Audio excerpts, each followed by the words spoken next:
That persistent, low-grade dread you feel when a new company mandate drops, or when your manager schedules a quick syncs, it's not just stress. It's a precise physical response. Your body senses a violation long before your mind can articulate. That feeling of forced agreement, the silent suppression of your own judgment, is a signature.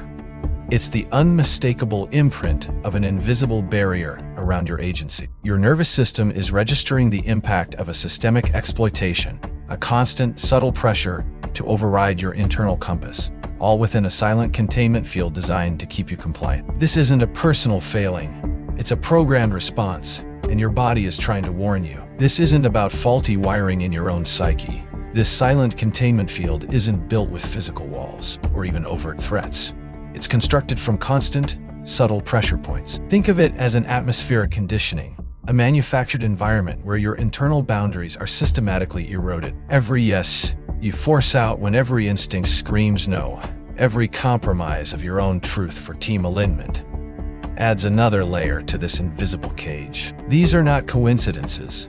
They are deliberate applications of dark psychology, designed to engineer your consent. The goal isn't just your output, it's your complete compliance. The question isn't if you're in the field, but how it's being deployed right now. The machine you operate within doesn't just extract your time, your energy, or your skills. This systemic exploitation targets something far more fundamental: your internal operating system. It systematically reconfigures your nervous system to prioritize external approval over internal truth. Over months, even years, the relentless grind of prioritizing corporate directives subtly rewrites your core behavioral program. This isn't about motivation or engagement. It's about control.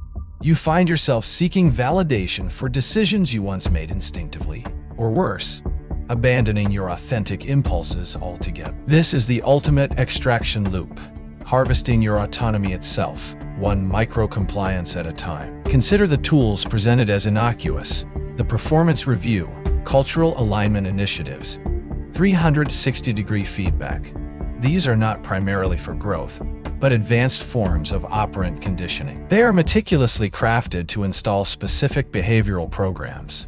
Each metric, each development area, each suggestion for better collaboration is a lever. They teach you to modify your natural responses, to internalize the machine's values as your own, through repeated micro-compliance. This process makes the extraction loop self-sustaining, turning you into a willing participant in your own systemic exploitation. This is how your consent is coded. The result of this constant self-overriding is deep cognitive dissonance. You feel it as an internal static, a persistent hum of conflict between what you know to be true for yourself and what you are compelled to enact for the machine. This energy-draining conflict, the mental gymnastics required to rationalize your actions within the grind, isn't accidental. It's a feature. The less aligned you are with your authentic self, the more energy you expend, the more exhausted you become. Exhaustion makes you susceptible, less likely to question, more likely to accept the next micro-compliance demand. This feedback loop keeps you trapped, too tired to even attempt escape. Your internal operating system is being rewritten, line by line, to maintain this state of perpetual compliance. Over time, independent thought, genuine self-expression, and even acts of minor defiance begin to feel like a threat. Not to your job necessarily, but to your very sense of internal safety. The program tells you, stay within the lines or risk everything.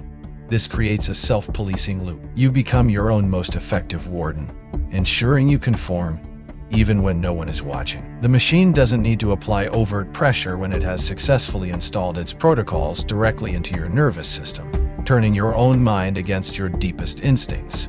But what if that instinct to conform is a program, not a choice? The challenge isn't simply a matter of just saying no or having more courage.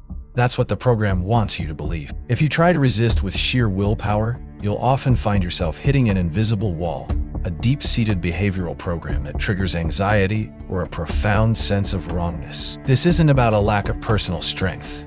It's about confronting a deeply embedded architecture. The operant conditioning runs so deep that the very idea of non-compliance can activate a stress response, making it feel physically impossible to break the loop. The true countermeasure isn't about AI fighting the program. but understanding how it operates.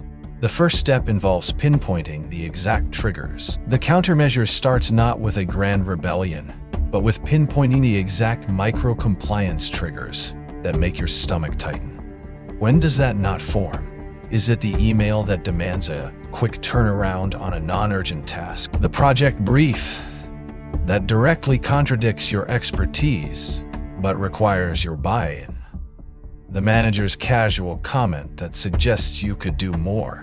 Identify these precise moments where your internal compass is asked to bend. Observe, without judgment, the immediate physical and mental response.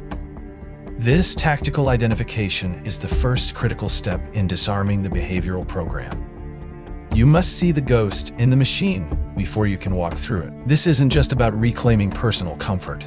It's an urgent system upgrade. The external world is shifting rapidly, demanding radical independence and an unshakable internal compass. The very behavioral programs installed by the machine, designed for compliance, will render you obsolete outside its walls. Continuing to operate with a rewritten, externally controlled operating system leaves you vulnerable, unable to navigate a future that requires sovereign thought and action. Re-establishing your internal truth is not optional. It's a necessary tactical maneuver. The gap between your true self and your programmed self is widening. The time to reclaim your architecture is now, before that gap becomes impassable. But how do you consciously refuse a program you've run for years outside the machine? This isn't theoretical. Your internal operating system, once optimized for genuine problem solving, has been subtly rewritten. The behavioral programs installed by the constant pressure of the extraction loop are designed for one purpose: compliance within the system. They cripple your capacity for independent navigation. When the world outside demands rapid adaptation, genuine innovation, and an unshakable internal compass, the person conditioned by the grind will find their nervous system unable to calibrate. They will lack the raw data to assess genuine risk or opportunity, because their core programming has filtered it all through the lens of micro-compliance. This makes you exceptionally good at one thing: serving the machine. It makes you profoundly ill-equipped for anything else. Understanding this shift requires pinpointing the exact mechanisms. We've spoken about micro-compliance. Consider how a seemingly minor request, repeated often, bypasses critical thought. Your manager asks for a quick sync on a non-urgent weekend. You agree. A voluntary team-building exercise on a Tuesday evening. You sign up.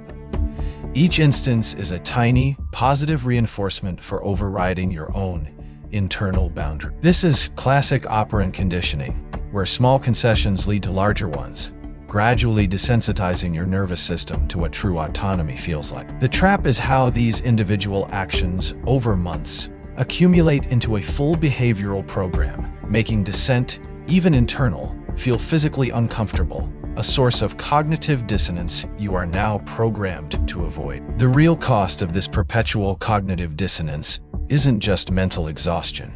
It's the erosion of your internal compass itself, the constant override, the suppression of your own authentic assessment in favor of external validation. This trains your nervous system to distrust its own signals. You begin to operate on default settings: what the machine expects, what will avoid friction, what maintains the illusion of alignment. Independent thought starts to register as a threat, not an asset. This is how the behavioral program locks in. You become your own most effective enforcer. You police your thoughts, your reactions, your very impulses, trapping yourself in a self-sustaining compliance loop even when no one is watching. This isn't about a hypothetical future. This is happening now, inside your daily experience of the grind. The gap between your true self, the self capable of independent thought, critical analysis, and authentic resistance, and the programmed self, optimized for the extraction loop, is widening. If left unchecked, this gap becomes impassable. You risk becoming a permanent willing node in systemic exploitation, unable to discern your own best interest from the machine's objectives. Your capacity for self-direction, for charting a course outside the prescribed lanes, will atrophy. This isn't a moral judgment. It's a tactical observation. The machine needs cogs, not architects. The countermeasure begins with precise, dispassionate observation. Stop trying to feel better. Start observing. When your manager asks for a seemingly small, unscheduled task that clashes with your boundaries, notice the immediate physiological response. Is there a subtle tightening in your chest, a brief hesitation in your nervous system before you automatically say, yes? This is your internal compass, still attempting to communicate. These are the micro-compliance triggers. Your job isn't to fight the feeling, but to identify the specific external prompt that elicits it. Document these moments. This is how you begin to map the invisible controls of the behavioral program. Once identified, the next step in the countermeasure is consciously refusing the micro-compliance. This does not mean outright rebellion, or even saying no every time. It means pausing. It means internally asserting your autonomy before you respond. Instead of an immediate yes, you might say, let me check my calendar and get back to you. This small pause, this rerouting of the automated behavioral program, reclaims a sliver of internal space. Each time you consciously choose an alternative response, even a delayed one, you are actively rewiring your nervous system. You are dismantling the operant conditioning that taught you to prioritize external demands over your internal truth. This is how you begin to reestablish your original operating parameters. This is not about getting ahead or crushing it. It is about raw survival and internal sovereignty. By meticulously tracking these micro-compliance triggers and consciously interrupting the behavioral program, you begin to reestablish your internal compass. You dismantle the extraction loop that runs on your automatic consent. The goal is to make the gap between your authentic self and the compliant self passable again, to reclaim the right to self-direction. This internal system upgrade is non-negotiable for navigating the world that is emerging. Start today. Start today. Identify one micro-compliance trigger. Observe your reaction. Take back one moment. Your nervous system will thank you.